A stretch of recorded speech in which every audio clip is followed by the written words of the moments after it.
The development of identity and self-concept. The process of a child acquiring an identity is a puzzling, complex, and often invisible process that highlights the person's transition to formulating the aware concept of self. The development of language skills, such as the ability to express feelings through sounds, words, and nonverbal communication, enables children as young as 2 years old to deepen their understanding of self.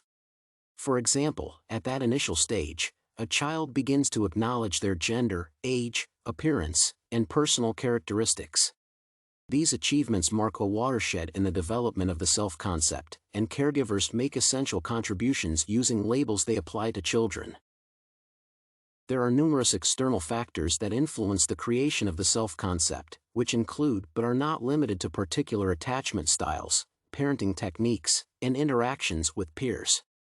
Serving as the ultimate catalysts, these specific aspects of the environment determine how the child grows up and behaves in adulthood. As Pfeifer and Berkman note, the middle ground between childhood and adulthood, adolescence, is the crucially important step in one's development. Although teens are more socially, psychologically, and biologically developed than toddlers, their behavior is often misaligned with the ethical and moral conduct of adults. As a result, adolescents are portrayed as maximalists who are easily influenced by peer pressure. Foundations of identity. As it concerns adolescents, they are physically, cognitively, and socio-emotionally more advanced in comparison with children.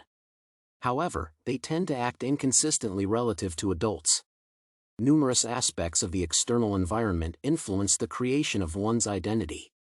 According to Broderick and Blewitt, parenting appears to contribute to other parts of developing self-system.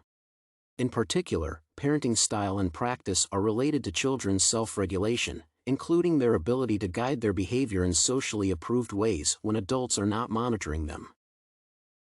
The type of a child's attachment determines how they interact with parental figures. They can obsess over them, require physical connection all the time, be unwelcoming, or have a mixed response.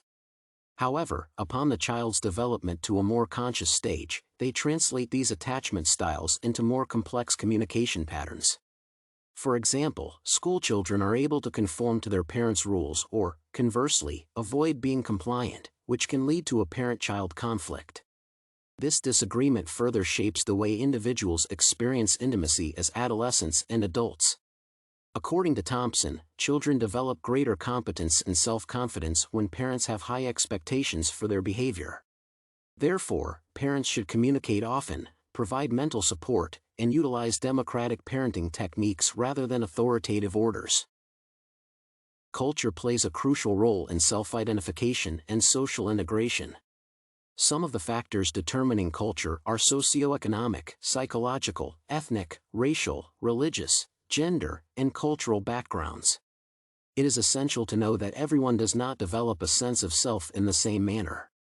However, it universally defines how a person relates to others and forms the perception of self. To specify, some cultures cultivate ultimate respect and regard to older people. However, such a cultural peculiarity does not necessarily dictate that all children are fearful of adult authority and lack self-respect. Conversely, some parents avoid being culturally typical and abstain from enforcing common values in a given society.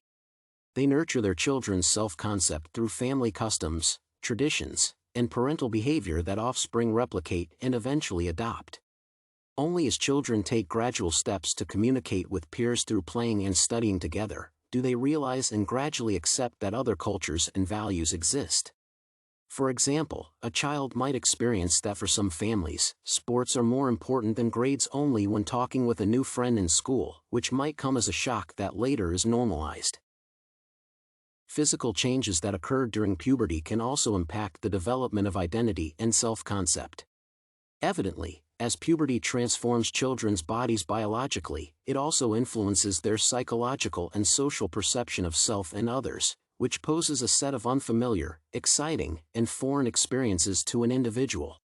More specifically, the appearance of sexual arousal urges teens to seek romantic involvement with peers, which often includes sexualized behavior.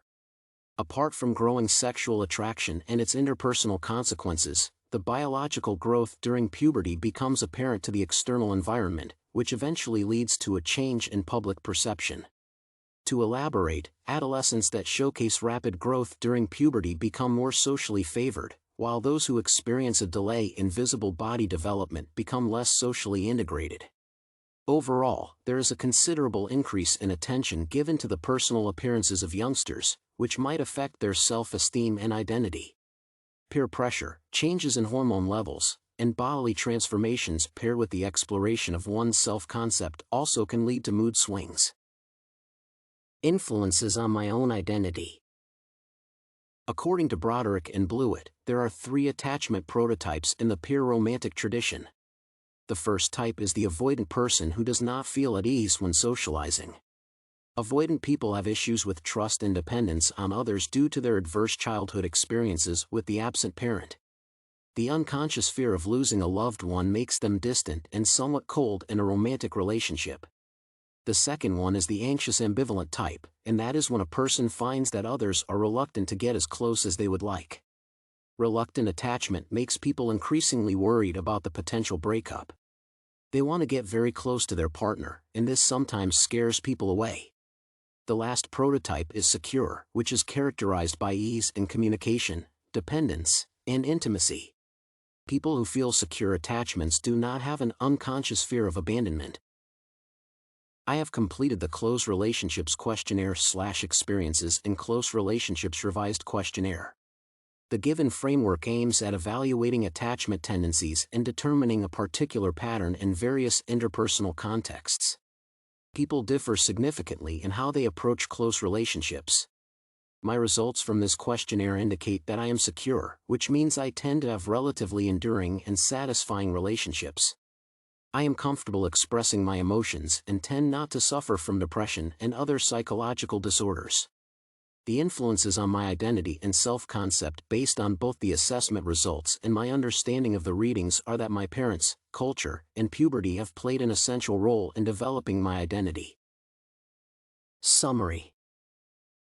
In conclusion, it can be argued that the transitional period between childhood and adolescence is a crucial period for shaping one's identity, values, social skills, and psychological stability. Throughout this developmental stage, people seek independence from primary caregivers in order to explore the social landscape freely and increase one's responsibilities as a preparation for adult life. As the autonomy of the individual grows, self-evaluation also becomes dominant as teens adopt more versatile and complex roles in society. Furthermore, the behavior of self-consciousness and attention toward the individuality of others becomes more prevalent in adolescence.